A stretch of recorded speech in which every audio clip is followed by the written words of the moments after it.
Today we're diving into the biggest controversy rocking NASCAR right now, the lawsuit between NASCAR and the race teams. And listen, everyone's been talking about what's happening during the trial, but nobody's really discussing what matters most.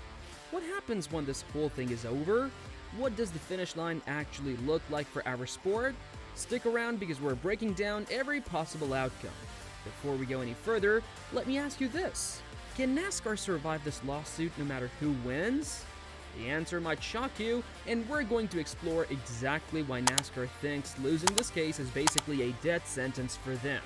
Ryan Blaney has won his way into the championship. A great day for Kyle Larson. Seventh career win in his 100th. Joey Logano takes the checkered flag. Hell yeah, boys! So here is the deal. The NASCAR race team lawsuit is making headlines every single day. We've got reporters doing an amazing job keeping us updated.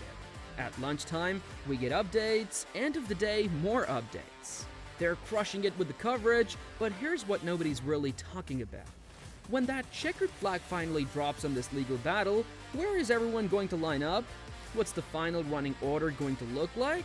And more importantly, where does that leave our beloved sport? This is huge. We're talking about the future of NASCAR racing as we know it. The teams, the sponsors, the fans, everyone's got skin in this game. So let's break down the 4 possible outcomes of this trial and what each one means for the sport we love. When you really look at the situation, there are only 4 ways this thing can end. Just 4. Let's go through them one by one. First up, we could get a hung jury. Now, honestly, I don't see this happening. A hung jury means the jurors can't agree, and based on how this trial is going, that seems pretty unlikely. So let's put that one aside and move on to the more realistic scenarios. The second possibility is a settlement. Both sides could agree to settle this thing before it ever goes to the jury, shake hands, make a deal, walk away, but the way this trial is playing out right now, yeah, that's not looking too likely either. We're too far down this road, and both sides seem pretty committed to seeing this through, so that brings us to the 2 big ones. These are the 2 scenarios we really need to focus on because one of these is probably going to happen, and let me tell you, the implications of each are massive. Let's start with NASCAR winning the lawsuit. The race teams don't appeal, NASCAR gets the W, case closed. What happens then? Here's the thing. Even if NASCAR wins, they've taken some serious hits during this trial. We saw Curtis Polk, an executive with 2311 Racing, dropping F-bombs about Denny Hamlin, who's literally a co-owner of that same team. Then we've got Denny Hamlin returning the favor and cursing out Jim France. And it doesn't stop there. Steve Phelps from NASCAR is out here cursing about Richard Childress. It's like this big circle of everyone talking trash about everyone else. Now, some people might find that funny, but mostly, it's just sad.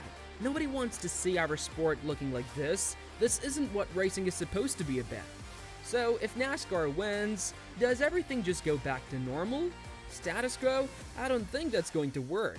They've been damaged too much. The cat's out of the bag on a lot of things people didn't know before. Here's what we think needs to happen if NASCAR wins. They've got to make some tough decisions.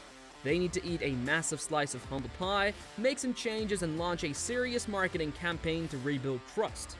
Can they do it? Absolutely. They have the opportunity to right the ship and maybe even come out of this better than they were before, but it's going to require them to address the issues that came up during this trial. They just can't pretend none of this happened and expect everyone to move on. If they try to just keep everything the same and not change anything, that's not going to fly. The fans aren't going to accept it, the teams aren't going to accept it, sponsors are going to start asking questions. But wait, there's more. Even if NASCAR wins, what if the race teams appeal the decision? Oh boy, now we've got problems. How long does an appeal drag out? We're hearing estimates of 1 year, 2 years, maybe even 3 years. Can our sport handle that? We seriously don't think so. We're going to get beaten up over and over again in the media, sponsors are going to get nervous, fans are going to get tired of hearing about legal battles instead of racing. The sport simply cannot withstand a long period of appeals. It's going to do much damage. Every month, there'll be another update about the appeal. Every few weeks, more drama, more headlines, more negativity. That's not what anyone signed up for. Now let's flip the script. What if the race teams win this lawsuit? Here's where things get really interesting. If the race teams win, we're telling you right now with absolute certainty, NASCAR will appeal. No question about it, it's going to happen immediately. How are we so sure? Because to NASCAR, losing this case is a death sentence. That's not me being dramatic, that's how NASCAR views this situation. They see this as an existential threat to their entire operation. Let me explain why NASCAR thinks losing means the end of everything they've built. If the race teams win, it's not just about paying damages or admitting they were young, the judge gets to decide how the sport is going to be run going forward. Think about that for a second. A judge, someone who's not a racing expert, someone who doesn't live and breathe the sport, gets to make decisions about how NASCAR operates. What changes do they have to make? What structure do they have to follow? Nobody knows what the judge might decide, none of us has a crystal ball. But here are some possibilities that have to be terrifying. NASCAR. Will the judge force NASCAR and ISC to sell off racetracks? That's on the table. Will he mandate a governance board where NASCAR is no longer in control? That means the teams would have a say in how things run. Some people might call that the inmates running the asylum. Will there be restrictions on how NASCAR can negotiate with teams in the future? How do they set rules? How do they distribute money? There are so many possible outcomes, and NASCAR doesn't control any of them if they lose. That's why they view this as a death sentence. They feel as if they lose, they've lost the sport itself. They've lost everything they've built over decades. So here's what's going to happen if the race teams win. NASCAR will appeal, even though they know it's going to hurt the sport. Even though they understand that dragging out this for years is bad for business. They'll do it anyway because in their minds, it's the only way to stay alive. Think about all these stakeholders in the sport. All these teams have partners. Corporate sponsorships keeping them afloat.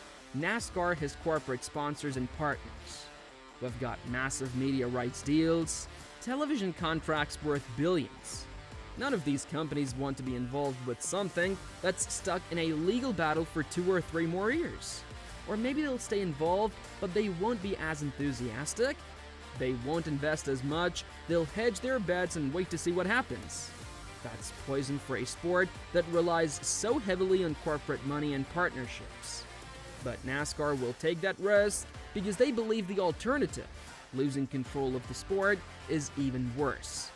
This is the trap we're in, folks. The sport cannot operate under the burden of this trial and a lengthy appeals process.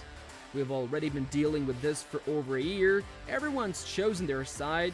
You're either Team NASCAR or Team race teams. Fans are divided. The racing community is divided. So, there you have it, racing fans. 4 possible outcomes, but really only 2 that matter. So, what do you think? Are you Team NASCAR or Team race teams? Do you think the sport can survive regardless of who wins? Drop your thoughts in the comments below, and if you found this breakdown helpful, smash that like button and subscribe for more racing content.